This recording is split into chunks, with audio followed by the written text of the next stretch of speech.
Is there a coup going on at the BBC, as many of its staff have suggested this week? My answer is, of course there is. When journalists are toppled for minor errors, while those responsible for truth are silenced, that's not accountability, that's about seeking control. And this desire for control is not accidental. It's part of a wider, far-right project to delegitimize truth itself. As historian Tim Snyder said in his book On Tyranny, truth is always the first casualty of authoritarianism. Fascism doesn't begin with violence, it begins with lies. And to achieve that, first of all, you discredit truth-making institutions, the press, academia, and civil society. And look at the USA. That's exactly what Trump has been doing, and now he's turning on the UK. The aim is to replace facts with opinion, and then opinion with propaganda. The object is simple. If no one ends up believing anything, power can say anything. As Hannah Arendt, the notable historian and commentator on fascism, put it in 1973, the moment we no longer have a free press, anything can happen. A people that no longer can believe anything cannot make up its mind. And with such a people, you can then do what you please. And what she was talking about is not a theory. It's the roadmap of every authoritarian regime in history. And that is why the BBC is being targeted. The BBC, for all its faults, and let's be clear, it's got them, remains one of the most trusted media organisations on earth. Destroying that trust is the ultimate prize of those who want a world without accountability. After all, when the BBC fails, who replaces it? Private media oligarchs want to do so. They want to deliver corporate control of what we hear. They want to create partisan echo chambers. And that's the point. They want truth itself to be privatised. And who gains from this? Let's be clear, this assault on the BBC is all about money and power. When truth is unstable, the rich get richer and democracy withers. The economic and political power structure of the wealthy benefits most from the confusion that this attack on the BBC is trying to create. Because when the public can't agree on facts, the elite act unseen in the shadows of secrecy, finance, and captured institutions. And the consequence is obvious. Democracy corrodes.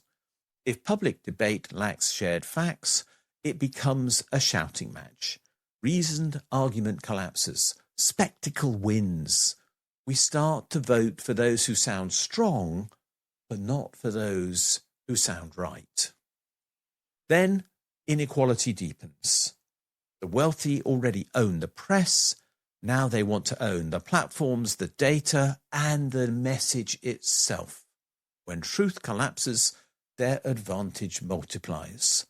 Ordinary citizens are just then left with noise and not with knowledge. And the consequence is, of course, state capture. The state itself becomes hollowed out. If you can't trust data or the media, you're told you can't trust the government either. And that is, in fact, the fundamental point of the process, which is represented by the attack on the BBC. When the oligarchs step in, supposedly to run things efficiently and for profit, what they actually want to do is replace public service in pursuit of the truth with private control in pursuit of their power. The consequence is that extremism thrives.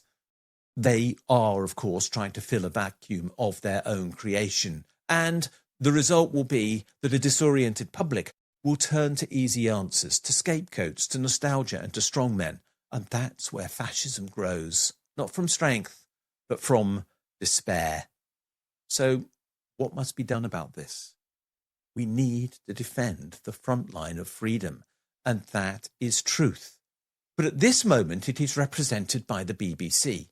We need to defend the BBC because it represents the principle of public truth.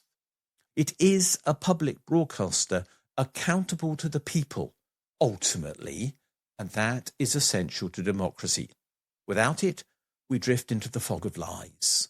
Second, we need to reform the media economy. truth cannot survive in markets that reward outrage. We need regulation, public funding, and new non-profit journalism models to ensure accuracy and accountability are not priced out of existence, which is the threat that is being created now. Thirdly, we need to democratize truth-making. Media literacy should be a civic right and not a niche study. We as citizens must learn how to question, verify, and understand information. A democracy ignorant of how truth is made will not stay a democracy, and that requires that all of us ask particularly pertinent questions as to what it is that we choose to understand. Fourthly, we need to link that truth to justice. Facts are the foundation of fair taxation, fair markets, and fair democracy, as well, of course, of fair government. When truth fails, economic justice falls too. That's why media reform is part of the politics of care and not an afterthought. And finally, we need to reclaim political agency. This is, after all, a political act that is going on. The attack on the BBC is coming from a politician from outside the UK who is quite deliberately sending out the message that he wishes to destroy it.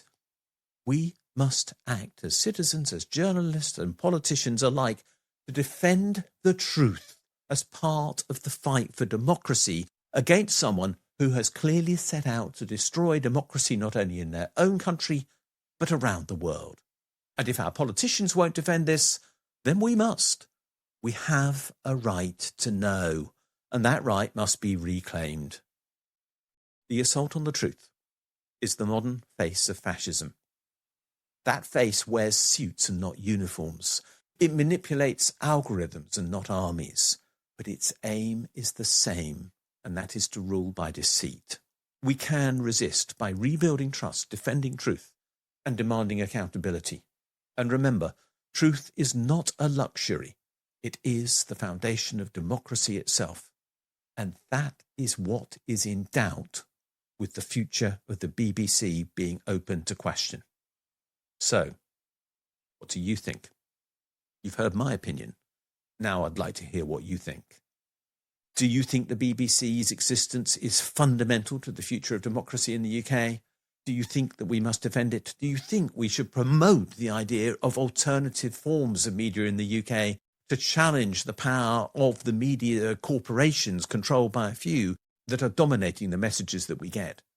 Do you think that we face a threat from fascism if we don't do so? Let us know. There's a poll below. Thanks for watching this video.